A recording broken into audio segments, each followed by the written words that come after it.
10th தான் படித்தாங்க, அவர் வந்து இன்னைக்கு டாப் கிரிக்கெட்டர் அப்படின்னு நம்ம சச்சினை சொல்லுவோம். ஸோ எல்லாரும் அந்த மாதிரி ட்ராப் அவுட்ஸும் ஆக முடியாது. ஏன்னா ஒரு குடும்பமும் வந்து எஜுகேஷன்னால தான் மேலே வந்தது குடும்பம் அப்படின்றதுக்கு லேக்ஸ் ஆஃப் இது இருக்குது. ஸோ அப்படி அவர் வந்தார் அப்படி சொல்ல முடியாது. ஸோ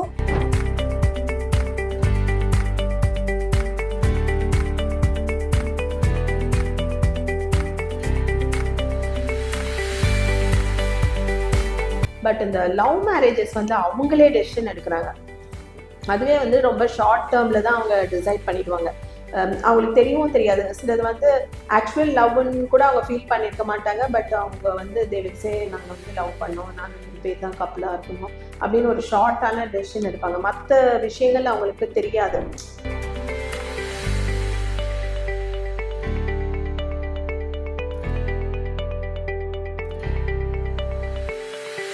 நிறைய பேர் வந்து சீக்கிரமாக டிவோர்ஸ் பண்ணிக்கிறாங்க. என்னடா இப்போ தான் கல்யாணம் ஆச்சுன்னீங்க, ஒரு கல்யாணம் 1 வருஷத்தில் டிவோர்ஸ் அப்படின்னு சொல்லிக்கிறாங்க. ஸோ இதை பற்றி உங்கள் கருத்து என்ன? மெஜாரிட்டி ஆகுறாங்கன்னு சொல்ல முடியாது. ஆனால் ரொம்ப ஹைலைட்டடாக நம்மளுக்கு நியூஸஸாக நிறைய வந்து சேர்றது. நிறைய நல்லா இயங்கிட்டு இருக்க ஃபேமிலிஸும் இருக்குது. கஷ்டப்பட்டு ஹஸ்பண்டை சகிச்சுக்கிட்டு வாழ்கிற விமனும் நிறைய பேர் இருக்காங்க. அப்புறம் பசங்க இருக்காங்கன்னு சொல்லிட்டு சகிச்சு வாழ்கிற ஹஸ்பண்ட் அண்ட் ஒய்ஃப்ஸும் இந்த காலத்தில் நிறைய இருக்காங்கங்க. ஸோ நம்ம வந்து அப்படி எல்லாரும் அதுக்கு போயிடுறாங்கன்னு சொல்ல முடியாது. பட் நம்ம ரொம்ப கேள்விப்படுறோம், ஆரம்பிக்கிறோம். இந்த மாதிரி நம்மளுக்கு எங்கேயோ ஒரு நியூஸாக கேட்டுட்டு இருந்த விஷயம்லாம் இப்போ பக்கத்தில் கேட்க ஆரம்பிச்சிட்டோம். அவங்களோட ஃபர்ஸ்ட் ஒய்ஃபு இவங்களோட அப்படின்ற மாதிரி எல்லாம் கூட நான் இப்போ ரீசெண்டாக ஏதோ ஒன்று பேசிகிட்டு இருக்கும்போது அப்படி ஒரு இதெல்லாம் வந்துச்சு. ஸோ கேட்கறதுக்கு கொஞ்சம் கஷ்டமாக தான் இருக்குது இதெல்லாம் வந்து எப்படின்ட்டு. பட் அது டிவோர்ஸுன்றது வந்து எப்படின்னா சில நெசசரி டிவோர்ஸஸ் நடக்கும். ஏன்னா வந்து ஒரு மேரேஜ்க்குள்ளே எதுவுமே ஒரு கேரண்டீஸ் நம்ம சொல்ல முடியாது. சில டைம் ஒரு ஹெல்த் இஷ்யூ இருக்குது அப்படின்னா ஒரு டிவோர்ஸ் நடக்குதுன்னா ஓகே, தட் இஸ் அக்செப்டபிள். அது கூட இப்போ ரீசெண்டாக நான் being doctor I find many people coming for அந்த ஒரு இதுக்கு வருவாங்க. ஸோ அது பார்த்தா ஜென்வன் ரீசனாக இருக்கும். ஸோ அது டிவோர்ஸ்க்கு போகிறாங்க. ஸோ அதுவும் வந்து கோர்ட்ஸ் கொடுத்துருவாங்கன்னு வச்சுக்கோங்களேன். சில பேர் வந்து என்னென்னா ஒன்றும் இல்லாமல் இவங்க 2 பேருக்கான டைமிங்கே எடுத்துக்கல. அண்டர்ஸ்டாண்டிங் டைமிங் கொஞ்சம் இருப்போம். We have entered into a marriage. இது வந்து நம்மளுக்கு இத்தனை பேர் பார்த்து இத்தனை பேரை கூப்பிட்டு இவ்வளோ செலவு பண்ணி இதெல்லாம் பண்ணி நம்மளை கல்யாணம் பண்ணி வச்ச கல்யாணத்தை நம்ம வந்து அப்படி ஒரு லைட்டாக எடுத்துக்கக்கூடாது. சரி, உன் பக்கம் என்ன குறை இருக்குது, இதெல்லாம் வந்து ஒரு அட்ஜஸ்ட் பண்ணுற குறையாக இருந்தால் நம்ம டைம் கொடுப்போம், நீ சேஞ்ச் ஆக நான் சேஞ்ச் ஆகுவோம் அப்படின்ற அந்த ஒரு மனப்பான்மை இல்லாமல் போகிறாங்க பாருங்கள் அந்த டிவோர்ஸ்க்கு. அதுதான் வந்து நம்ம வந்து மெச்சூரிட்டி இல்லாத டிவோர்ஸ் அண்ட் அன்வான்ட். இவங்களை சுற்றி இருக்கிறவங்களும் பாதிக்கிறாங்க, இவங்களும் பாதிக்கிறாங்க. ஃப்யூச்சரில் இவங்க சிங்கிள் ஒய்ஃபாவோ இல்லை சிங்கிள் ஹஸ்பண்டாவோ இருந்தால் இவங்க இன்னொரு நல்லா நடக்கிற குடும்பத்தையும் போய் கெடுக்கிறாங்க. ஸோ இது வந்து ஒரு சமுதாய பிரச்சனையும் ஆயிடுச்சு. ஸோ இப்போ வந்து அந்த கவர்மெண்ட்டே வந்து நிறைய இடத்துல வந்து ஒரு காலத்துலலாம் ஒரு இப்போ கல்யாணம் நடக்குதுன்னா அது கவர்மெண்ட்டுக்கெல்லாம் எந்த வேலையும் கிடையாது. கவர்மெண்ட் வந்து ஹெல்த்தை பார்த்தோமா, சுகாதாரத்தை பார்த்தோமா, எஜுகேஷனை பார்த்தோமா, டிரான்ஸ்போர்ட்டேஷனை பார்த்தோமா, பேசிக் ஃபெசிலிட்டி பார்த்தோமா, இதுதான். இப்போ வந்து குடும்பங்களில் ஒழுங்காக வாழ்றது கூட நல்லா வாழணும். நிறைய சில பேர்லாம் வந்து இப்போ கல்யாணமே பண்ணிக்க மாட்டேன் அப்படிங்கிற அளவுக்கெல்லாம் போகிறாங்க. பிகாஸ் இந்த மாதிரி அவங்களுக்கு வந்து மைண்டில் வந்து எப்பயுமே வந்து ஒரு நிறைய நல்ல விஷயங்கள் இருக்குல்ல, அது வந்து மனசில் ரொம்ப நேரத்துக்கு பதியாது. இந்த சின்னதாக வந்து இவங்கள பார்த்தா டிவோர்ஸ் ஆகிறாங்க, அவங்கள பார்த்தா டிவோர்ஸ் ஆகிறாங்க. அப்போ இவங்களே வந்து ஃபிக்ஸ் பண்ணிக்கிறாங்க. நான் கூட தாக்கு பிடிக்க மாட்டேன். யாரையும் ஒருத்தரை பார்த்து இவங்க டிசைட் பண்ணக்கூடாது. இவங்களோட லைஃப் வேறு, இவங்களோட வே ஆஃப் டேக்கிங் அப் டிஃப்ரெண்ட்டாக இருக்கணும். ஸோ அந்த மாதிரி நம்ம இருக்கக்கூடாது அப்படின்னு அந்த நல்ல விஷயத்த பதிவு செஞ்சு நல்ல கப்புள்ஸாக நிறைய பேர் எப்படி சகிச்சுட்டு வாழ்கிறாங்க அந்த எக்ஸாம்பிள்ஸை எடுத்துக்கிற மனப்பான்மையில். ஸோ கவர்மெண்ட்டே என்ன ஃபீல் பண்ணுங்க, இந்த மாதிரி கல்யாணம் பண்ணிக்க மாட்டேன்னு சொல்கிற இதெல்லாம் வந்துச்சுன்னா நாளைக்கு பாப்புலேஷன் அது ரிஃப்ளெக்ட் பண்ணுமா அப்படின்ற அளவுக்கு திங்க் பண்ணுறது. அதுக்கப்புறம் கல்யாணம் பண்ண கப்புள்ஸ் வந்து குழந்தை வந்து வேண்டான்னு சொல்கிறாங்க. ஸோ இதுவும் வந்து கவர்மெண்ட்டுக்கு ஒரு இதுவாக தான் இருக்குது.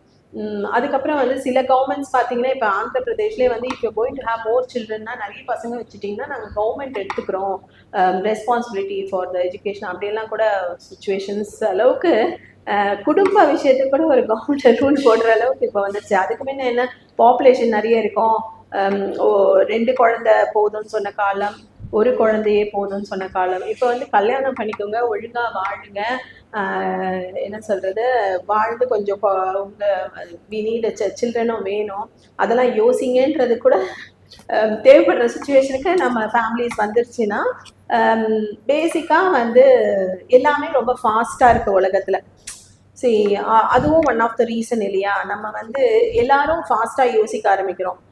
நாளைக்கு நடக்கிறது வந்து அது நடக்கும்போது நடக்கட்டுமேன்னு யோசிக்கிறதுல, அதுதான் எனக்கு நடக்கும்னு நம்மளே ஒரு இமேஜினேஷன்லாம் பண்ணிக்கிறோம். ஸோ இது மாதிரி ஒரு வாழ்க்கையை எப்படி எடுத்துக்கணும்னா, இப்போ எனக்கெல்லாம் வந்து நான் வந்து யோகா சிஸ்டம்லேருந்து ஐ பீன் தேர். ஸோ எங்களுக்கெல்லாம் அந்த சகிப்புத்தன்மை அதெல்லாம் வந்து ஒரு ஒரு விஷயம் வந்து நம்மளுக்கு இம்பார்ட் பண்ணோம். நம்ம கல்ச்சர், நம்ம கோவிலுக்கு போகிறோம், அங்கே நடக்கிற நிறைய விஷயங்கள். ஸோ நான் ஹிந்துன்றதுனால நான் கோவில் சொல்கிறேன். ஸோ வேற என்ன ஒரு ரிலிஜனாக இருக்கலாம், கிறிஸ்டினாக இருக்கலாம், அங்கே வந்து அவங்களுக்கு ஒரு ப்ரீ மேரிட்டல் கவுன்சிலிங்ஸ்லாம் நடக்கிற இது வந்து நான் கிறிஸ்டியானிட்டியில் கேள்விப்பட்டிருக்கேன்.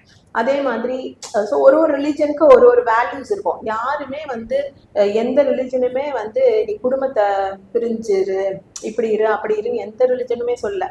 ஸோ அந்த மாதிரி வந்து இப்போல்லாம் குழந்தைங்கள அவங்களோட ரிலீஜியஸ் பிளேசஸ் கூட்டிகிட்டு போகிறதே குறைஞ்சிடுச்சு இல்லையா? அது எதனால? பிகாஸ் எஜுகேஷன் கொடுக்குற அந்த சுமைனால. ஐயோ, என் பொண்ணு சாட்டர்டே லீவ் எடுக்க முடியாது, என் பொண்ணு சண்டே எங்கேஜ்.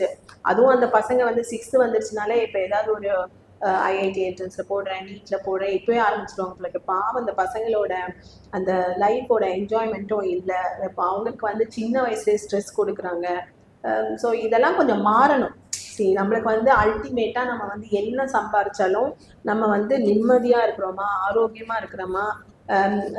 அந்த காலத்துல வந்து அடிக்கடி ஒரு பழமொழி சொல்லுவாங்க, சிறுக கட்டி பெருக வாழணும் அப்படின்ட்டு.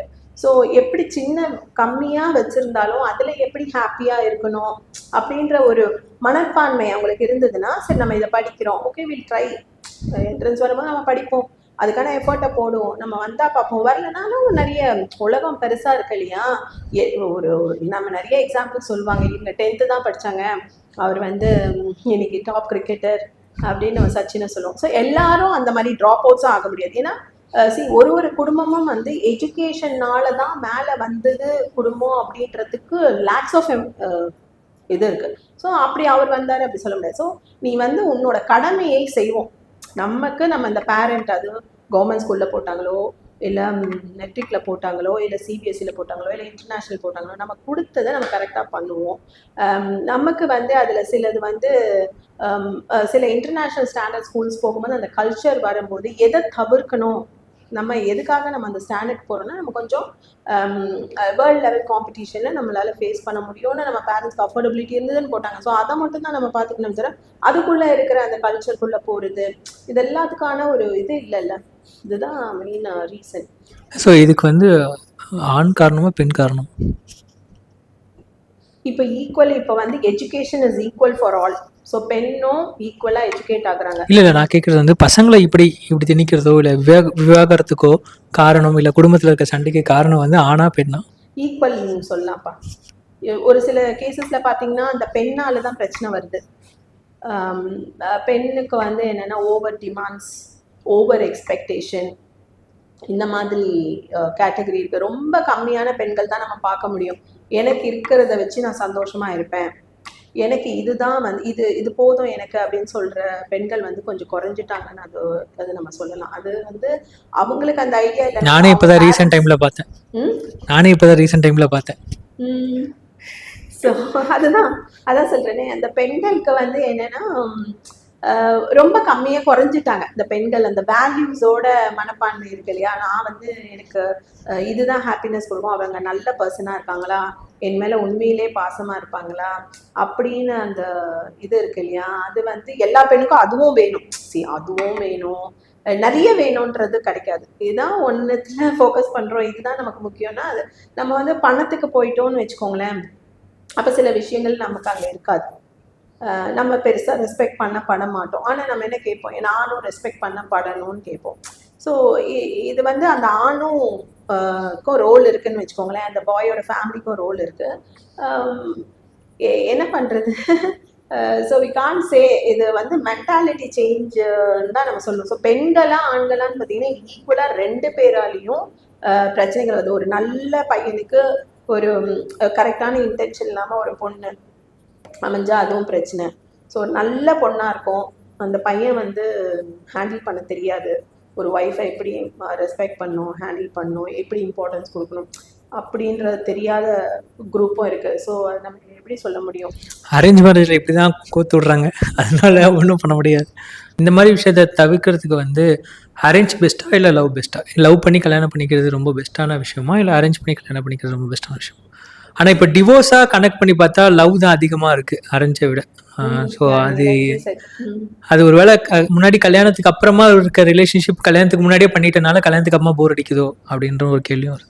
நீங்களே கேள்வி நீங்களே பதில் மாதிரி கொஞ்சம் கொஞ்சம் சொல்லிட்டீங்க. இருந்தாலும் ஒரு தெளிவாக சொல்லணும் அப்படின்னு பார்த்தோம்னா வந்து அரேஞ்ச் மேரேஜ் ஒரு கைண்ட் ஆஃப் செக்யூரிட்டி தான். பட் இன்னோசென்ட்லி சில பேர் வந்து அதுலேயும் அஃபெக்ட் ஆகுறாங்க. எப்படி அஃபெக்ட் ஆகுறாங்கன்னா, சம் ஹெல்த் இஷ்யூஸை வந்து அந்த கல்யாண டைமில் பேச முடியாது இல்லையா, எப்படி பேசுவாங்க? அது கல்யாணம் பண்ணி போய் அங்கே வாழும்போது அந்த பிரச்சனையும் வரும். ஸோ அது வந்து நம்ம தவிர்க்க முடியாத விஷயம். பட் ஒரு நல்ல மேரேஜ், அரேஞ்ச் மேரேஜ் 2 ஃபேமிலி சேர்ந்து செய்யும் போது இத்தனை பேர் கூடி சேர்ந்து செஞ்சுருக்காங்க அப்படின்னும் போது அந்த அவங்களுக்கு ஒரு கஷ்டம் வரும்போது அந்த ஃபேமிலிஸ் அப்ரோச் பண்ணுறாங்க. அந்த ஃபேமிலிஸ் கரெக்டாக நடந்துக்கிட்டாங்க, அந்த பேரண்ட்ஸோ அவங்க ரிலேட்டிவ்ஸோ ஒரு சமரசம் பண்ணும்போது அது கரெக்டாக பண்ணும்போது அந்த மேரேஜஸ் வந்து சேவ் ஆகிடுது. சில விஷயங்கள் வந்து தாக்கு பிடிக்க முடியாத விஷயங்களும் இருக்குது. சம் கேசஸில் பார்த்தீங்கன்னா, இப்போ ட்ரிங்க் பண்ணிட்டு வராங்க ஹஸ்பண்ட் அப்படின்னு சொல்லுங்களேன், அவருக்கு என்ன தான் கோல்டான ஹஸ்பண்டாக இருந்தாலும் எந்த விமனாலையும் ஒரு ஸ்டேஜுக்கு அப்புறம் தாங்க முடியாது. அப்படின்னு தாங்கிட்டு நிறைய பெண்கள் வாழ்கிறாங்க, அது வேறு விஷயம். அதே மாதிரி ஒரு பையன் நல்ல பையனாக இருப்பாங்க, ஒரு சிஸ்டமேட்டிக்காக போகணுன்னு நினைப்பாங்க. பட் அந்த பெண் வந்து ரொம்ப லாவிஷாக செலவு பண்ணுவாங்க, வர இன்கம்மை விட ஜாஸ்தி. ஸோ அப்போ அவங்களாலையும் தாக்கு பிடிக்க முடியாது.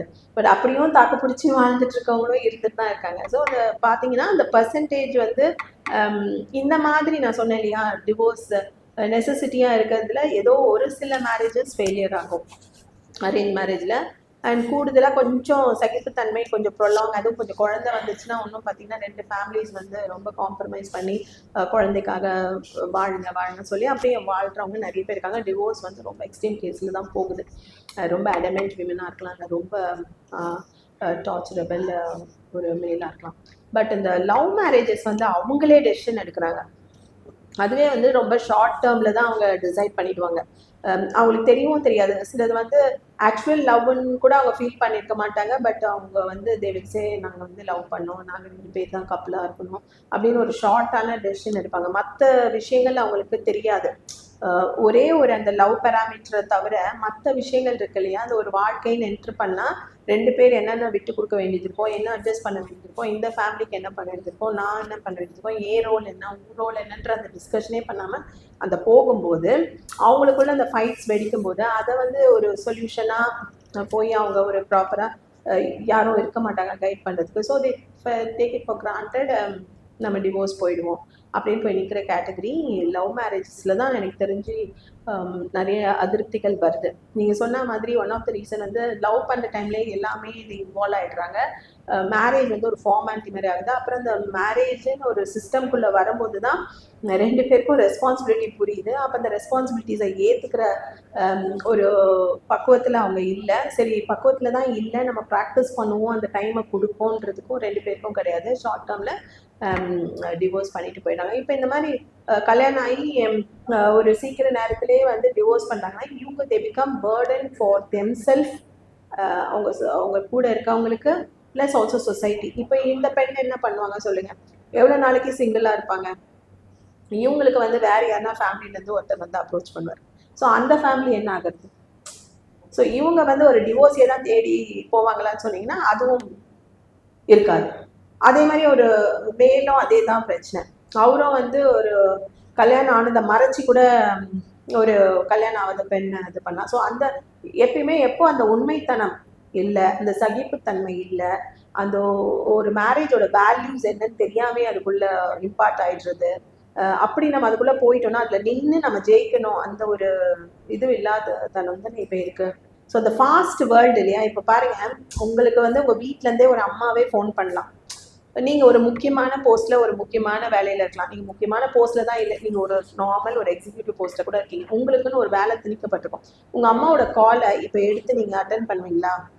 சாயங்காலம் போய் பார்த்துக்கலாம், இல்லைன்னா டைம் கழிச்ச அப்புறம் பார்த்துக்கலாம். இப்படி தான் உறவுகளே ஆயிடுச்சு.